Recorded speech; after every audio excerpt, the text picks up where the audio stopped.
It's Rob and Sandra from My Wife the Dietitian, and this is Nutrition Nuggets. It sure is. Nutrition Nuggets, 9 protein-rich breakfast ideas. Oh, breakfast. I just do the one thing for breakfast. Hopefully that's on the list. Yeah. Actually, you can describe that one. But the reason why we say protein-rich breakfast, why would you think that? Because we want to have protein at breakfast. Yeah. I mean, if a lot of people don't eat breakfast, and that's fine, but it is a missed opportunity for getting some good fiber in your day and some good protein. I was going to say that. Fiber and protein. Yeah. And that's like breakfast is one of those important meals, right? It is. And I think breakfast has got a bad rap in the past because the usual suspects, the danishes, the donuts, the scones, the bagels, the sugary cereals, ultra processed foods, the muffins, maybe a fruit all those. smoothie like with fruit and juice and no protein. Right. Yeah. And what did you say? What did I say about what? What did you mention? Right. I said muffins. Oh, right. That are like mini cakes. Yeah. Is that what you mean? Yeah. Yeah. Like the coffee shop kind of breakfast. Yeah. Coffee and a bagel or a muffin or something that isn't, super nutritious, but fills you up and it's quick and easy. Yeah, exactly. And, it's not the worst thing in the world. It's just that if, day after day, you're relying on that to fuel you, it's probably not going to give you that sustained energy. Because what does protein do? It fills you up. Yeah. It keeps you feeling full. That's one thing. I mean, there's other things too, obviously, but no, it's benefit of protein is that it keeps you full longer. Yeah, absolutely. And it does boost brain function and helps with enhancing memory and improving... Like cognitive function? Yes. Is that the term you're looking for? Exactly. Yeah. Here I am for you. And concentration. Okay. They've done studies with kids. And that's the thing. Many parents want their kids to do their best and, they sign them up for different extracurricular activities and activities before school and after school. But there's one activity that most parents can sign their kids up for that's free, and there's no waiting list. And that's a nutrition program called breakfast. Yep. Most important meal of the day. Well, especially for kids, and if parents are role models and maybe they're on the fasting train or, doing that. I mean, we are coming out of a multi-hour fast when we wake up after sleeping for 7 hours. So exactly. It's, breakfast is break the fast, and it does help with maintaining healthy weight. It's linked with people that have less cravings through the day if they do eat breakfast. Yeah, that makes sense. Within an hour and a half of waking up.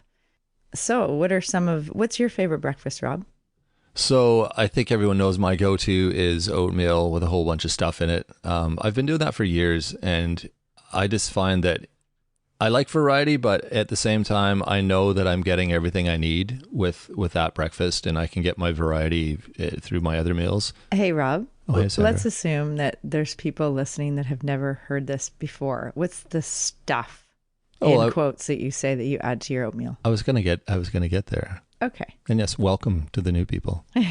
So Rob's breakfast for the new people consists of oatmeal and nuts and seeds. So I've got almonds and peanuts and walnuts and pumpkin seeds and sesame seeds and hemp hearts, flaxseed, whole bunch of different things like that. And then there's raisins. Like ground flax seeds? Yeah, I ground the flaxseed. Okay. Chia? Sometimes if we have it. Okay. Yeah. And then fruit, usually berries. We've got blueberries, cherries, frozen, you can buy the big mixed bag of frozen berries. They're a good one. Yeah, we don't need to do that lately because it's summer and there's blackberries everywhere. Fresh berries. Yeah. So nice. Mm-hmm. So yeah, you can throw a scoop of peanut butter in it too if you want to change it up, or some cocoa. Sometimes I'll do that, or cacao, whatever. Really? Yeah, I've done that before. Just to, I don't know. One of you guys is doing it. You or our daughter was doing it, so I thought, oh, that might be neat. And it was a little bit bitter, but it was good. Do you put peanut butter with it? I've done it with peanut butter before. It's and good cocoa? It's not together, but that's a good idea too. peanut butter, and then with the berries, it tastes like peanut butter and jam. Oh, yeah.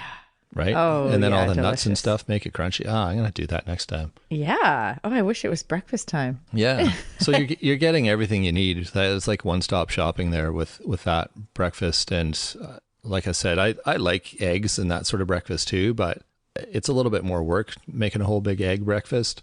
And this just feels like with my oatmeal, I just feel like I know what I'm getting. And with the oatmeal, so we're getting protein, a lot of protein with the nuts and the seeds. You put a little bit of oat bran, wheat bran in there. Oh, yeah. That stuff too. Mm-hmm. Yeah. Yeah. So you're getting some protein, some staying power with that, plus fiber. That's the one thing. When you have eggs, you're not getting any fiber unless you have like whole grain toast with that, or Right. if you put like spinach and avocado and other things. So that's number 2 is the eggs is a good protein rich breakfast. Mm-hmm. And if you pair it with something that has fiber, that's going to help with getting your fiber intake in the day and help with bowel movements and everything, and just give you a little bit of balance in your breakfast. Yeah. There's so many different ways you can do eggs too. I love eggs, and I like making like a big, we'll call it like a stir fry, because I kind of make it the same way I make a stir fry. I just throw a bunch of stuff in the pan, whatever we have on hand as far as veggies, and yeah, sort of heat it up and then throw some eggs on top and mix it all up into a big mix up and Yeah. throw it in a wrap or put it on some toast or just put it in a bowl and put some hot sauce on it. I'm thinking of the eggs that you make that you put salsa in the pan first. Yeah, those are good. Oh, so good. Like Southwestern or South Mexican style. Yeah, and the salsa kind of dries out with the heat, so you're just left with all the bits that are in salsa. So you like your onions and tomatoes and peppers and all the other things that go into salsa. And it's spicy and tangy. It's very tangy. Yeah, it's good. Yeah, and that's a really good way to do the eggs in the morning, the scrambled eggs, and then you can put maybe cheese, or you can add some spinach or some other veggies. You could put it with a whole grain toast, like I said, or a wrap, like a whole grain wrap. Yeah, or if you got little bits of like leftovers from the night before of meat or sausage or that's really good too. Chop it up really small and put that in there. You get a bit of extra protein from that. Exactly. Yeah. You're jumping ahead because that was on my list. Oh, sorry. That's okay. I jump around. That's right. So oatmeal is number 1. Number 2 is eggs with toast or with some sort of whole grain and maybe veggies too. And then number 3, the overnight oats, which is something that I sometimes do, especially if I'm leaving early in the morning.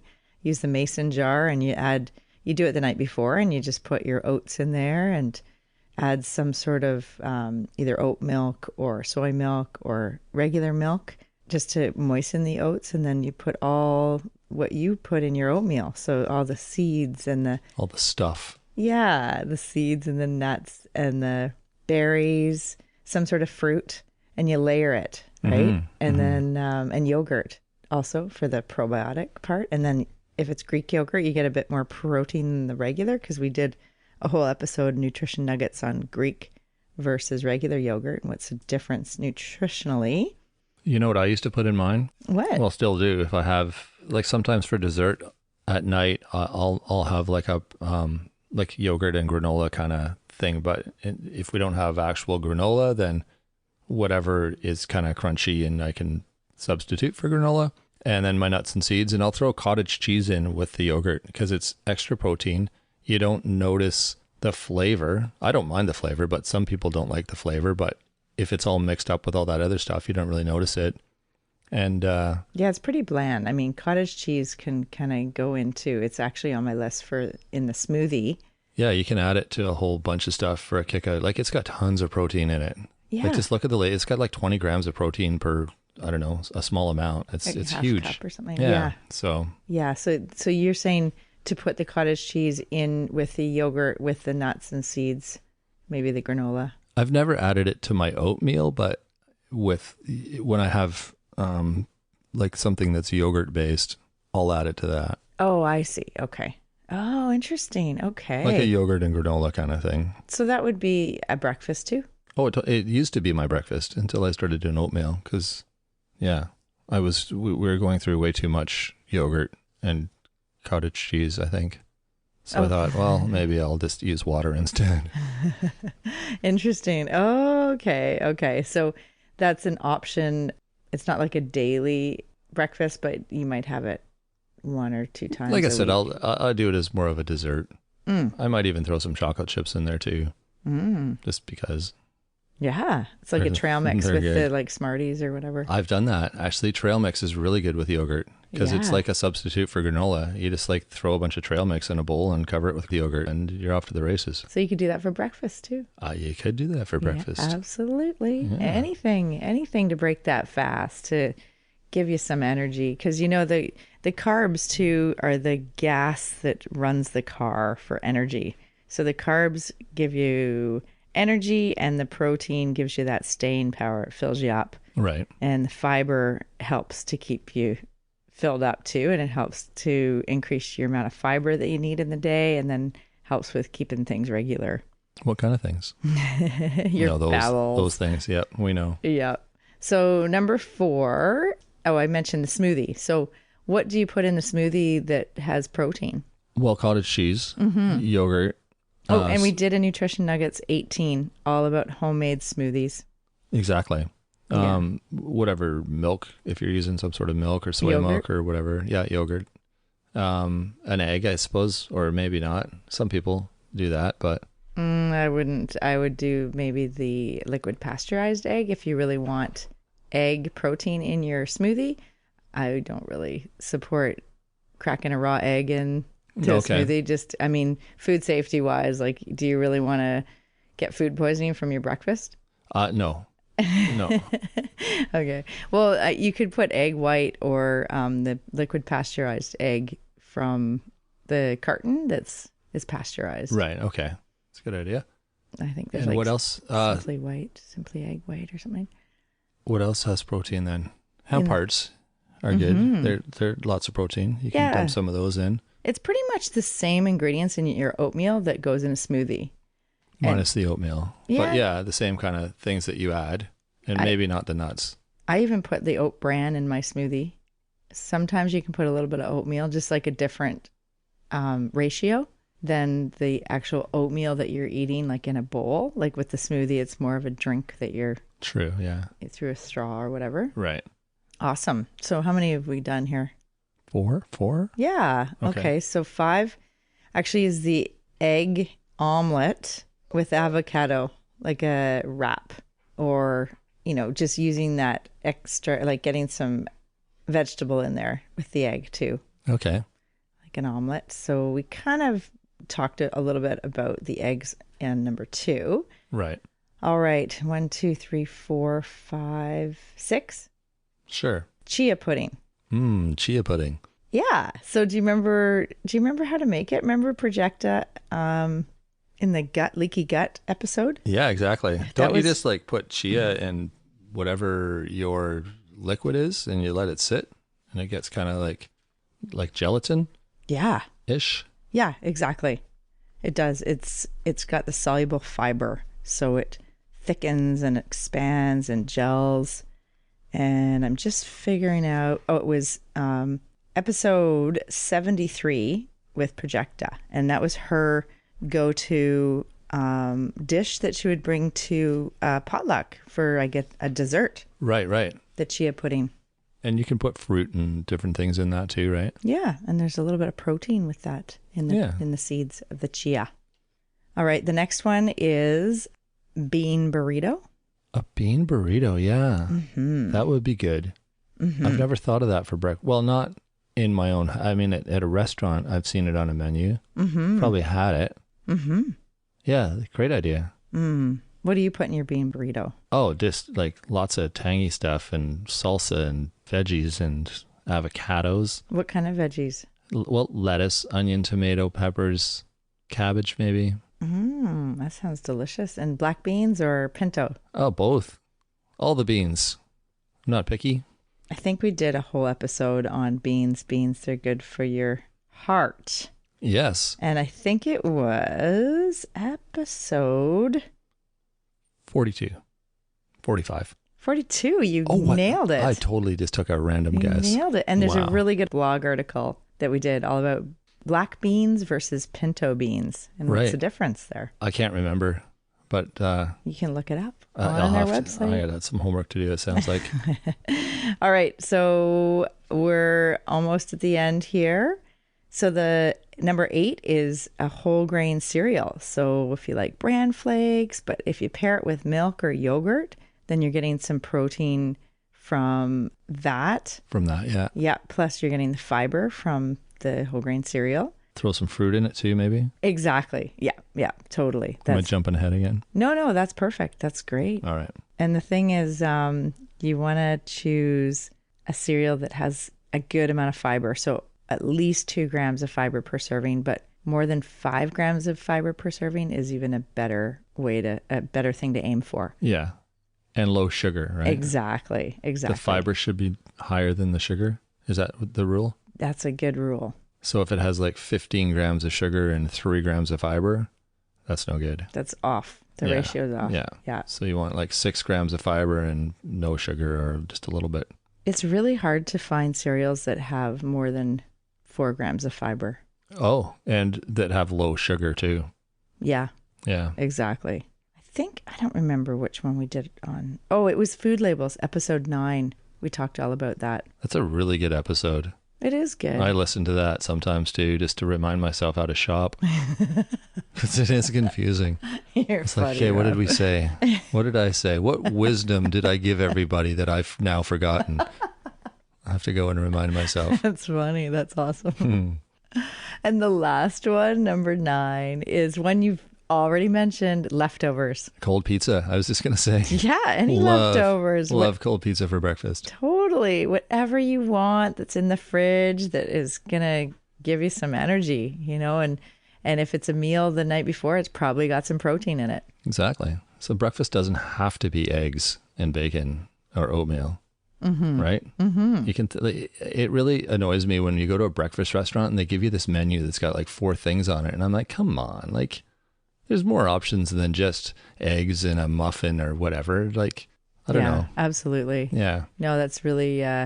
It's kind of like just the old standbys, and a lot of times it's like we talked about the muffin, the Danish, the donut, the scone. It's kind of like. Well, like the waffles or the pancakes, like there's just a big plate of carbs and there's nothing else. There's no protein. There's probably not a lot of fiber. Actually, and all of those fit.